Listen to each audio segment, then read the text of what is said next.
السلام عليكم ورحمة الله تعالى وبركاته. مرحبا بالجميع، أتمنى أن تكونوا في أحسن الظروف إن شاء الله. كما وعدتكم تتم لتصحيح امتحان الدورة الاستدراكية 2025 بالنسبة للعلوم الاقتصادية. جزنا التمرين الأول والثاني، بقينا التمرين الثالث والرابع، إذا سنقوم بتصحيحه إذا على بركة الله.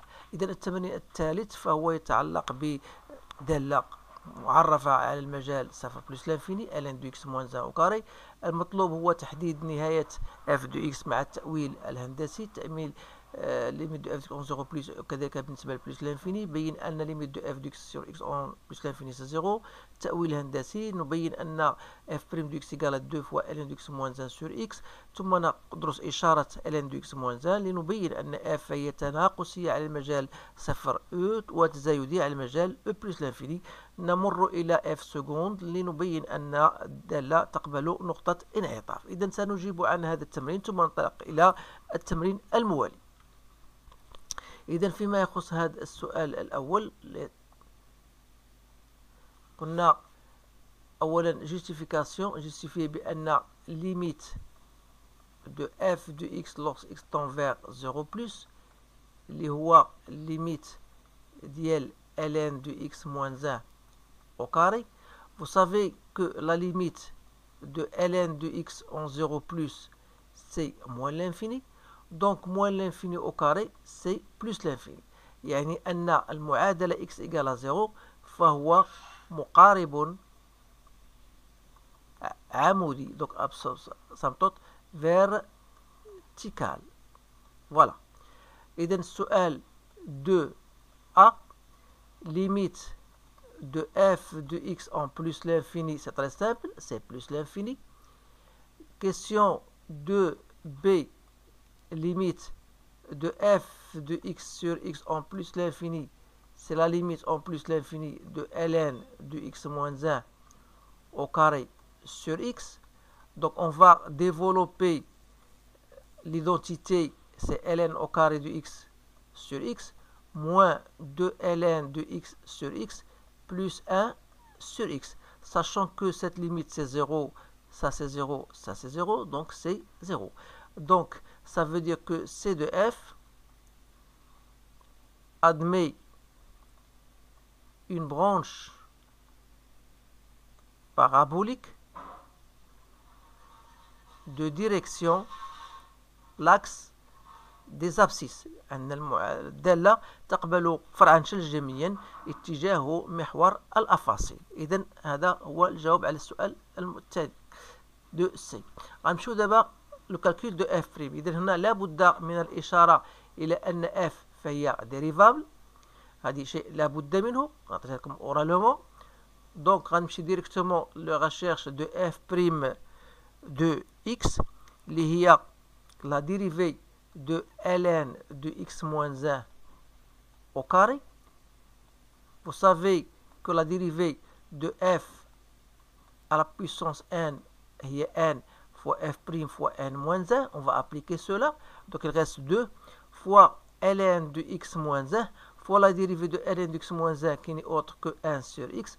Donc c'est 2 fois ln de x moins 1 sur x. Alors le signe de f' de x n'est autre que le signe de ln de x moins 1. Alors vous savez que ln de x moins 1 égale à 0, ça veut dire que ln de x égale à 1, ça veut dire que x égale à e. Donc on va dresser un tableau dans lequel on va étudier le signe. Donc on a x et on a ln de x moins 1. On étudie dans l'intervalle 0 plus l'infini. ln de x moins 1 s'annule en 1.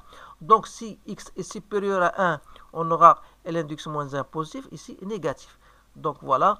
Donc si on peut écrire d'une autre façon. Donc si x appartient à 0, e, alors ln de x moins 1 est négatif. Si x appartient à e plus l'infini, vous aurez ln de x moins 1 est positif. Alors cela va nous permettre d'étudier le sens de variation de la fonction f de x, connaissant l'expression de f'. Alors si x, on a dit, appartient à 0, e, on a dit que ln de x moins 1 est négatif. ça veut dire que f' de x est négatif. Donc f est décroissante sur l'intervalle, bien sûr, sur l'intervalle 0e. Donc, si x appartient cette fois-ci à l'intervalle e plus l'infini, on a vu que ln de x moins 1 est positif, c'est-à-dire que f' de x est positif. Donc, f est croissante sur l'intervalle e plus l'infini. Alors, pour le calcul de f seconde, donc f seconde de x, c'est la dérivée de f', c'est-à-dire c'est la dérivée de 2 ln de x moins 1 qu'on a déjà trouvé sur x. Alors la dérivée de tout ce machin-là, donc je vais ressortir radicule 2, donc il reste tout simplement la dérivée de ce terme-là. Donc c'est-à-dire c'est 2 fois la dérivée de ln de x moins 1, que je dois multiplier par x, moins ln de x moins 1 fois la dérivée de x qui est égale à 1 sur x au carré. Soit donc 2. La dérivée de ln de x c'est 1 sur x fois x c'est 1. Donc il me reste 1 plus 1, ça fait 2. Donc je la fais directement. Donc il reste 2 fois 2 moins ln de x sur x au carré. Alors, question suivante. Point concernant le point d'inflexion.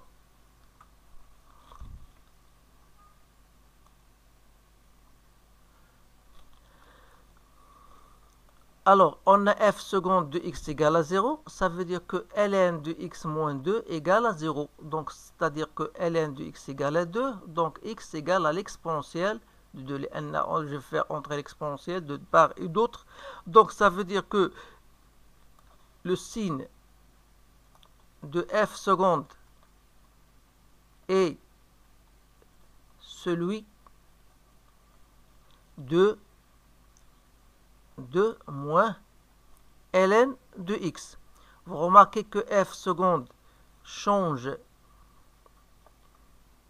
de signe en e au carré.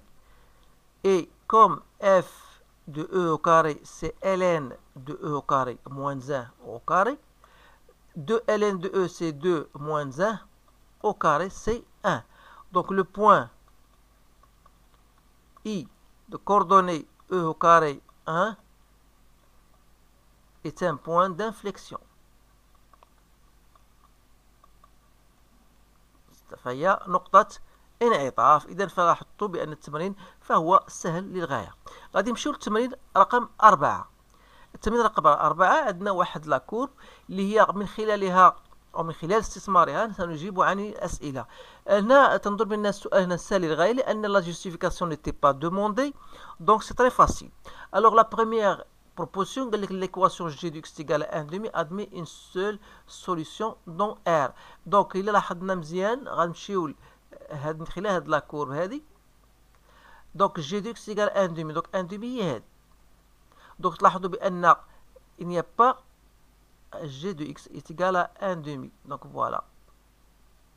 Donc si je passe ici à la droite par ce 1/2, donc il y a un point. Si je continue maintenant, il y a un autre point. Donc ça veut dire que cette équation-là, l'équation f de g de x est égal à 1/2, admet deux solutions, mais pas une seule solution. Donc on va dire que pour la première proposition, celle-ci, elle est fausse. Et je vais récupérer ça bien sûr après. Donc c'était fausse. Donc je vais écrire pour la première. Donc si il est fausse. Parce qu'on a deux solutions. غادي نرجعوا للسؤال الموالي وهو يتعلق كما ترون. قال لك g de x supérieur à 2. Donc voilà 2. g de x تلاحظوا بأن لا كورب توجد تحت هاد لأن g de x est égal à 2. Donc si je passe une droite ici, donc g de x il est toujours, la courbe est toujours au-dessous de la droite y égale à 2. Donc g de x ne sera jamais supérieur à 2. Donc g de x est supérieur, n'a pas de solution dans R, c'est vrai, parce que g de x est toujours inférieur à 2, strictement même. Alors, donc c'est vrai. Ensuite, on vous dit, voilà, pour x appartenant à moins l'infini, 0. Donc, moins l'infini à 0.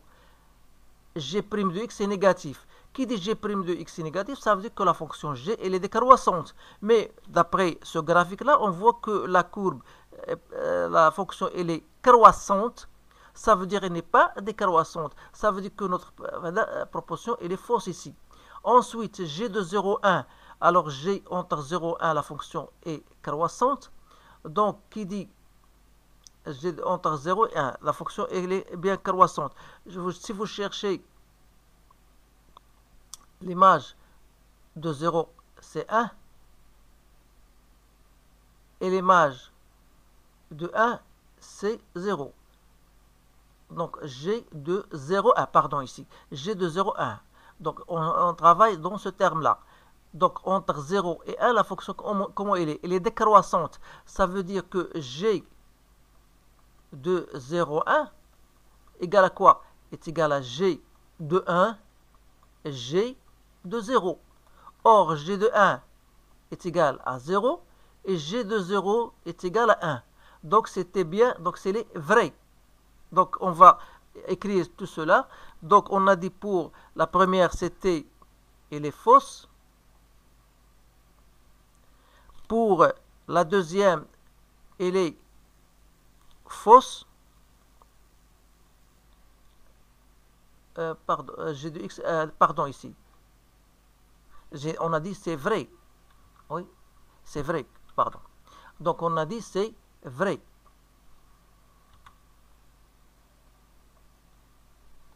Donc, la deuxième, c'est vrai. Donc, la troisième, ici, qu'on a dit G' de x, elle est fausse, non? Et celle-ci, elle est vraie. Donc, on a 2 vraies et 2 fausses. Voilà. Il me reste maintenant le calcul de l'intégrale. Alors, c'est très simple. Donc, l'intégrale de l'exponentielle entre 0 et 1 de e de x dx, c'est e de x entre 0 et 1. Il suffit de remplacer e moins 1. Alors, ça, c'est la question de A. La question de B, en utilisant intégration par partie, de x, l'exponentielle de x dx, on va poser u égale à x et v' égale l'exponentielle de x. C'est-à-dire que u' est égal à 1 et v égale à l'exponentielle de x. Alors, l'intégrale entre 0 et 1 de x exponentielle de x, ça donne quoi? Ça donne u fois v, donc xe de x entre 0 et 1, moins l'intégrale de u' fois v, c'est-à-dire l'intégrale de x, donc autre que de x entre 0 et 1. Donc, c'est e moins 1, c'était bien égal à 1. Alors, la dernière question, c'était d'en déduire l'air. Alors, l'air, donc si vous revenez à votre courbe, l'intégrale de g de x entre 0 et 1. Donc, entre 0 et 1, c'est-à-dire, voilà, de l'air assuré. Donc, ça va se traduire comme suit.